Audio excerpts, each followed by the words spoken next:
Welcome to The Long Way Home, a 5-part limited series that journeys into the heart of substance use disorders and recovery. With a focus on women, people in recovery, vulnerable communities, and those who have traveled the long way home, we explore how addiction uniquely impacts pregnant people, mothers, adolescents, and young adults. Through conversations with leading experts, lawmakers, and people in recovery, we examine the intersection of addiction, the criminal legal system, systemic neglect, and the enduring effects of colonization. We center the right to recovery, recognizing it as a complex, lifelong process that deserves time, attention, and resources. This series is a space for truth-telling, learning, and imagining a more just and supportive path home. In this first episode of The Long Way Home, we explore the intersection of motherhood and addiction with Karen Thompson.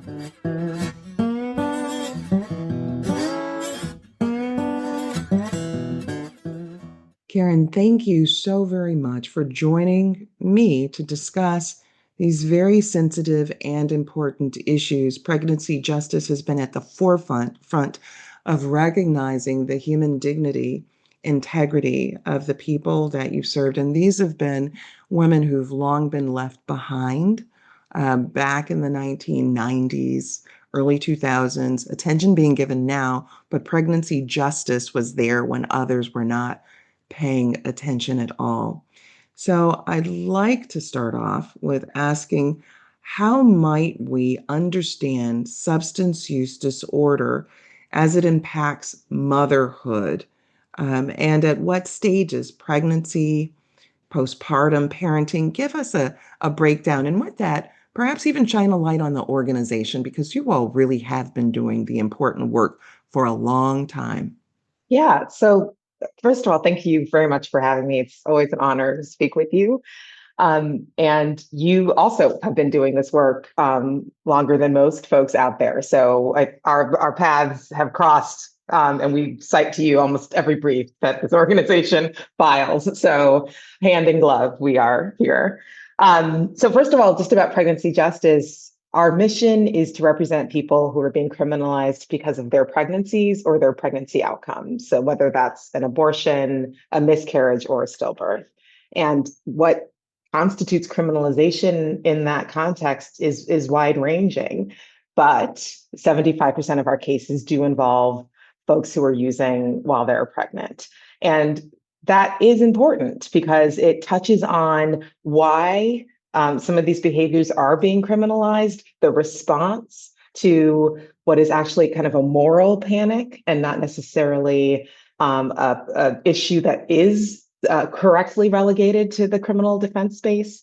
And it talks about feminism and how we treat women who we think are behaving badly, right? And so when all of those three things come together, they form a pretty hideous braid. And what it all leads to is a carceral response to what is essentially a health problem. And If I could, one of the things that you just touched upon, the carceral space, the carcerality, people don't really understand that over the last 30 years that there has just been this dramatic escalation of turning to incarceration to punish women, particularly when they're thought of as being bad moms, as being bad pregnant people. Can you shine some light on that? Because I think that people just don't know. We talk about men in incarceration. Who talks about women? not enough people. And, just statistically speaking, women are being incarcerated at rates that far exceed men right now. We always have to kind of, and this is what I love about your work and why it's so instructive to what we're doing, because you always have to pull out to be able to pull back in. And one of the things that's most important, I think, in this space is to recognize how the war on drugs came into being and that it was very specifically created to criminalize communities, not to remedy a drug use problem, not to stop the sale of controlled substances, but to really destroy communities. And John Ehrlichman, who worked for Richard Nixon, fully said that's what we were planning to do, that's what we wanted to do, and that's what we did, right? When you take that and then you get to the 90s with the kind of crack baby myth, that like mix of things turned into something where we saw hospitals literally coming together with law enforcement to arrest people who had just given birth because they had used cocaine. And I mean, taking people off a gurney while still in their like hospital robes, half naked and bleeding, into a jail because there's this idea that basically Black women were giving birth to this new era of super predator children, right? So that kind of cultural mix, that toxic stew that we saw with the war on drugs was meeting kind of the war on abortion. It was meeting this kind of backlash to the progress of the second wave.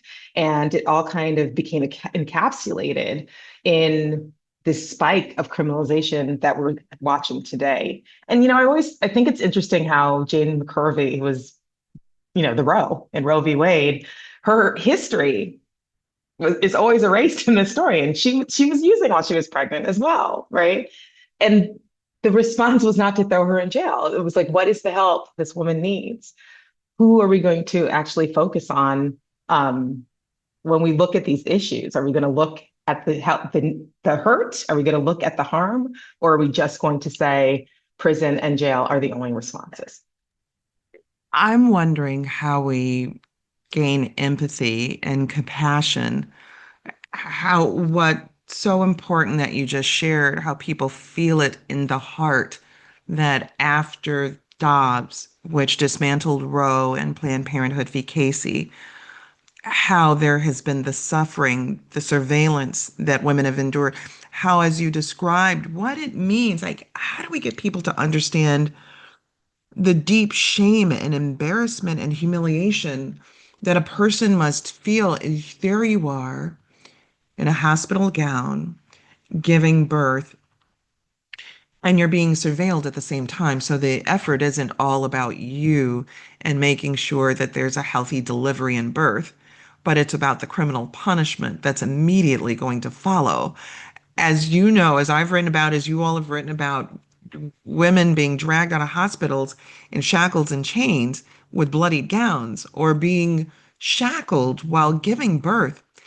What could be more humiliating? I mean, we don't do that to cows, to pigs, to horses. You'll never see an example of farm animals being taken to slaughter that are all just chained like that. They're allowed to walk. Mm-hmm, mm-hmm. And then that somehow there's some sense that this is what's dignified at a time of birth is just stunning to me. And so I do wonder about how we do that work of translation. I looked at my producers, they're so great, and they've pulled up for me a couple of the reports, and I want to quote from a couple of the recent reports. So the new pregnancy justice report shows high number of pregnancy-related prosecutions in the year after Dobbs, and which you were mentioning, and I'm quoting here, that pregnancy as a crime shows that in the post-Dobbs environment, pregnant people are under increased surveillance and are getting arrested, prosecuted, and incarcerated for any actions that have a perceived risk of harm to the pregnancy. And then just one other bullet point, and there's so much that's rich there, and we'll have it online as well for our readers to be able to see. Our new report shows how the Dobbs decision emboldened prosecutors to develop ever more aggressive strategies to prosecute pregnancy, leading to the most pregnancy-related criminal cases on record. And that is a quote from Lourdes Rivera, who's the president of Pregnancy Justice, and then saying this is directly tied to the radical legal doctrine of fetal personhood, which grants full legal rights to an embryo or a fetus. Karen, wondering even how you do the work because we're going to talk about the technical aspects of this. I've got other questions for you, but I do wonder emotionally what Mm, it's like for you, Lourdes, and your team to be confronted with these stories every day, mm. multiple times in the day, of women being so brutalized, exposed to such cruelty, and that it's not hidden. It's public in terms of how police and prosecuting these 100%. women.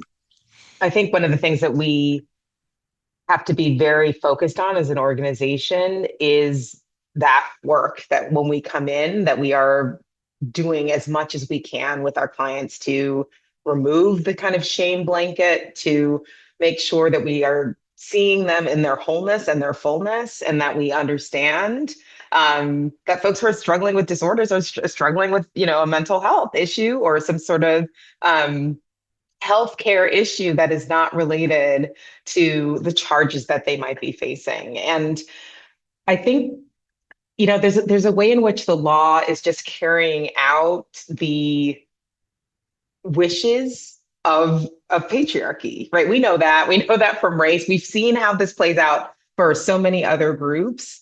And we know that to be true. So part of the work is to interrupt those things, to say that your judgment or your wish, your desire to give this fetus the exact same rights as the person who's carrying it, which is never an equal exchange, right? It's not that you just divide it up equally. Things are going to be taken from and assigned to, and the taken from is always going to be the pregnant person. It's never going to go in favor of that person. It's always going to be taken from her. So when we see that and when we understand that, the legal strategy grows from there. It's like, no, we are going to litigate this in the wholeness of a person.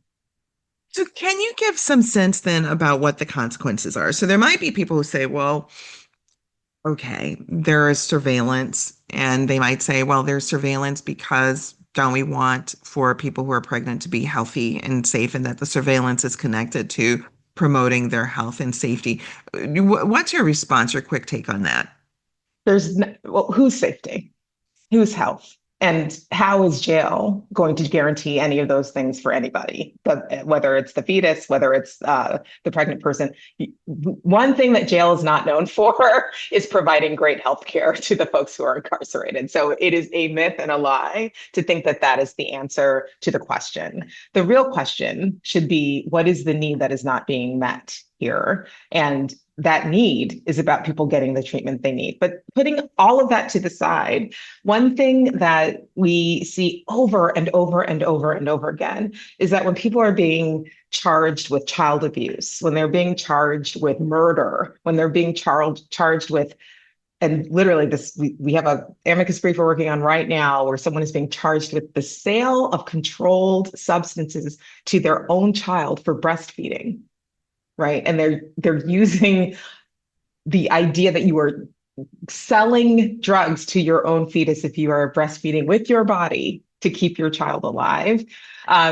It's a warping of the law to satisfy these kind of outlandish ideas. And what we see is that these charges that are not meant to be used in this context are getting blown out, and they're getting broader and broader to drag so many people into their net. So then what about this? So you've answered this question, which is for those that say, well, the surveillance is about protecting the health, and you say the health of who? And you say, okay, that certainly doesn't protect the health of a newborn to be born in a prison toilet or on the concrete floor in a prison, which is what has taken shape, or to be born in solitary confinement. It's hard to make that argument that that's better than providing treatment for an individual where that individual is able to receive care in a medical facility or at a facility that is providing care.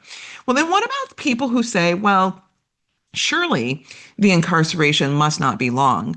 Surely you're probably talking about women who are found to have used some form of a drug during pregnancy. And you and I know that drug can even be that the person was found to have taken half of a Valium only one time during pregnancy, and that can be enough for a criminal charge, prosecution.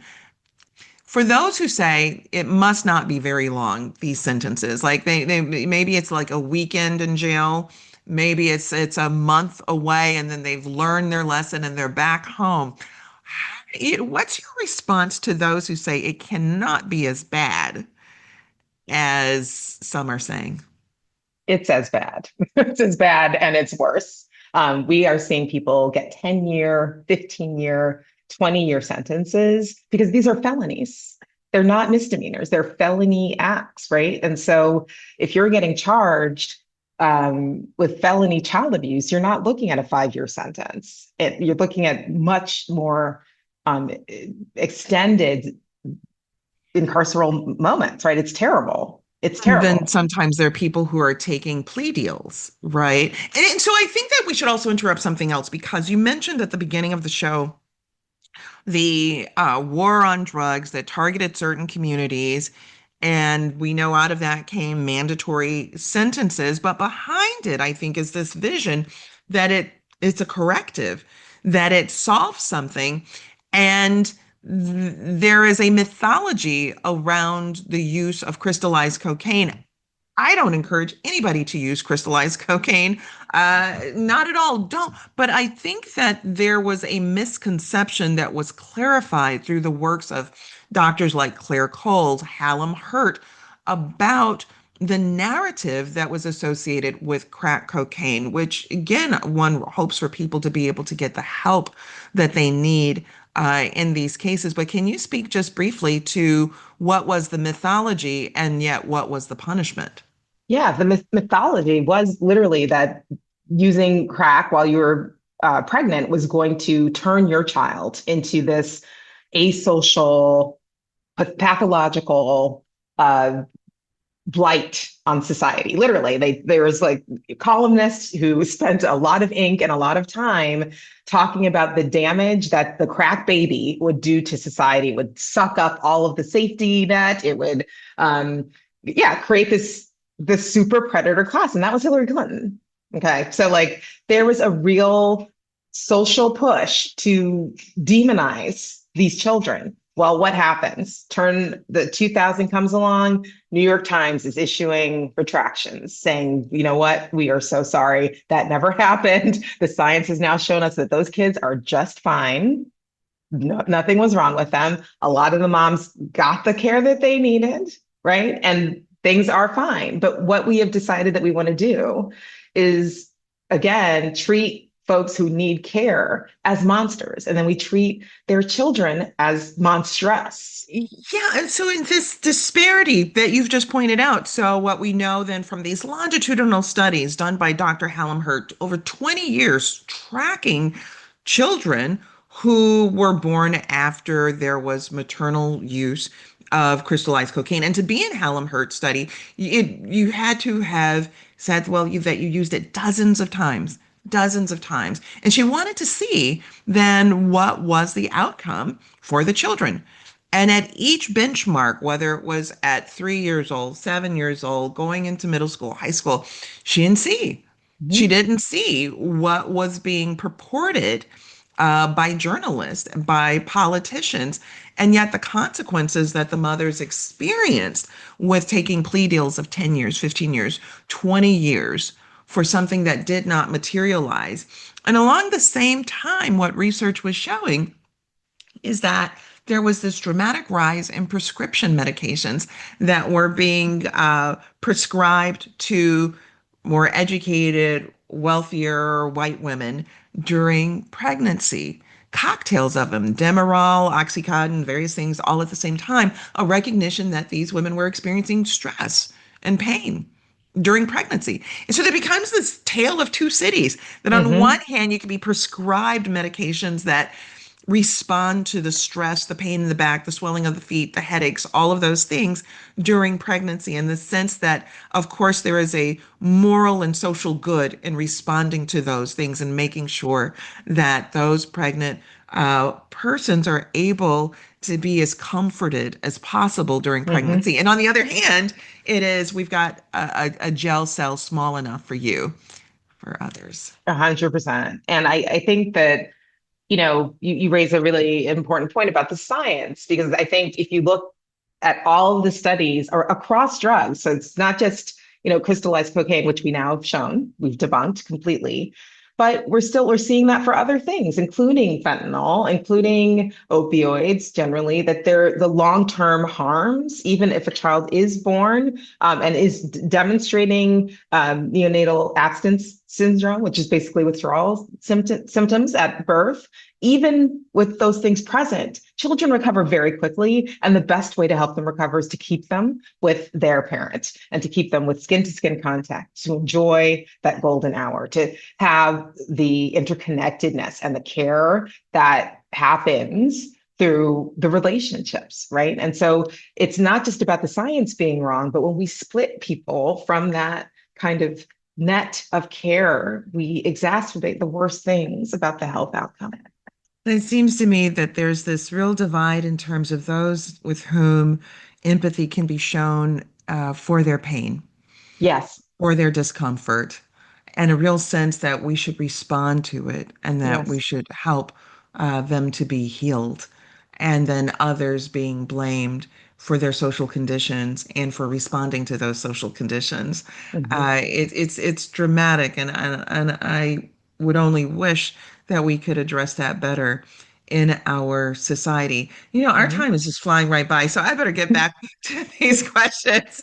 And can I Um, just say one thing? Because you did mention it yes, earlier, and I was like, please. that's really interesting because when you were talking about, we don't even treat farm animals like that. I'm thinking about that recent ICE raid in Georgia at the factory where where South Korean workers were literally shackled and taken away to jail. And South Korea is starting a human rights investigation.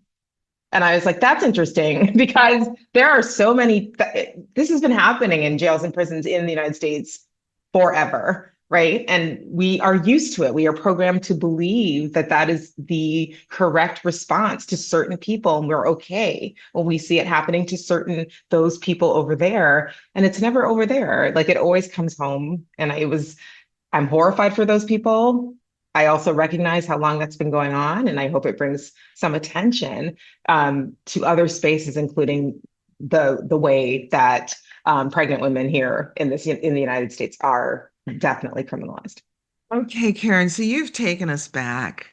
You've taken us back, and I'm glad that you have, right? Because at the core of it, how do we understand this? So how do we understand this difference between pregnancy, that on one hand, a pregnant woman who's prescribed prescription medications that are actually substantive, the core of them no different than the others that are from the street, are treated in a way in which with respect, with care, with dignity and concern. On the other hand, the being treated as being part of the worst of society, and inability to be able to see the person and the struggle.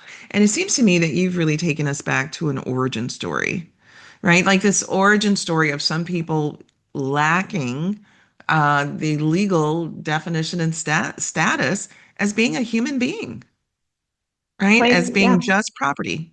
100%. And I again, this is where I think our work really overlaps because I think that we lose context in the reproductive justice space about the very real foundations of reproductive justice and abuse in the United States. And if you don't bring into the conversation that we as a nation depended on the forced labor, the forced reproduction of Black women in this country to expand a property base, expand and build on wealth, a wealth that depended on the fruit of somebody's womb. to be expanded. If you don't keep that always within the conversation, then you lose the capacity to understand why we think about pregnancy the way we think about pregnancy. And look, it's not the same. It is just definitely not the same for Black women and white women in this country, or for Black and brown women and white women in this country. They're different things. The way that people are thinking about those pregnancies are different. And part of that is if you're in the throes of a demographic panic, if you believe that white people are losing numbers and that they have to be added to, then when you criminalize them, you're doing that for a different reason than for Black and brown bodies who are only seen as workers, right? And to create more of a workforce. When you see those kind of divided lines, they're going in different directions, but the destination, the control of the body in service to both capitalism and to patriarchy, those are still where we end up. How we get there might be different, but that context is critical to understanding why things are happening the way they're happening. So, one point, since you mentioned the racial differentials, I want to just offer a statistic and then turn to questions about care and treatment, which is we know from studies that date back that Black women are 10 times more likely to be reported by medical providers for having shared their social medical history of drug use than white women. So even that alone, going to a prenatal appointment and sharing one's social history, which medical providers ask, well, have you had anything to drink? Are you using any drug? And so we know from statistical analysis and from studies that Black women have at a much, much higher rate, 10 times more likely when sharing that they have disclosing that they have used some drug, being reported to law enforcement and child protective services, meaning then the investigations, their children being taken away from them and more. So, Karen, let's turn to treatment and community support. So, what does it look like in terms of an alternative? If you could shape an alternative that included care for individuals who have substance use disorder, what would that look like? What's the alternative to incarceration? And I'm going to caveat this, which I know is never a lot of fun on a podcast, but I do caveat it because I am not a social worker. I am not a medical provider. I am an attorney, but I am an attorney who has eyes to see, and who also reads and watches to see what folks are doing in the world to assist. And so, um, healthcare is healthcare, period. So if someone needs to be given the care that they need for their substance abuse issues, then they should be provided that care. And that is something that was available. People who wanted to go to rehab could have a little bit of Medicaid funding to cover that. If there was some assistance in that space, it would be available to them. If they went to a hospital to give birth, rather than calling CPS on them in the hospital and conducting blanket drug tests, people who work in the hospital, the staff there could be like, what do you need to be able to have a healthy birth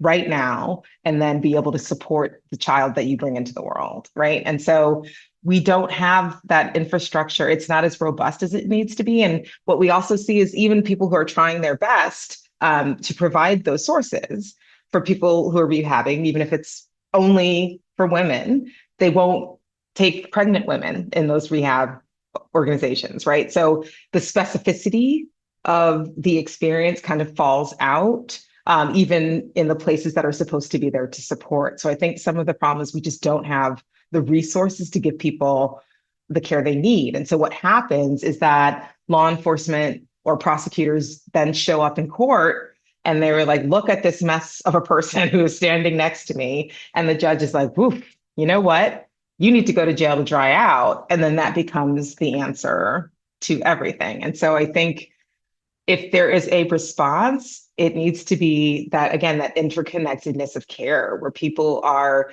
getting their needs met and whether we're putting the effort and the resources to find out what those needs are and to address them adequately. We always ask on our podcast before we close out, What's the silver lining?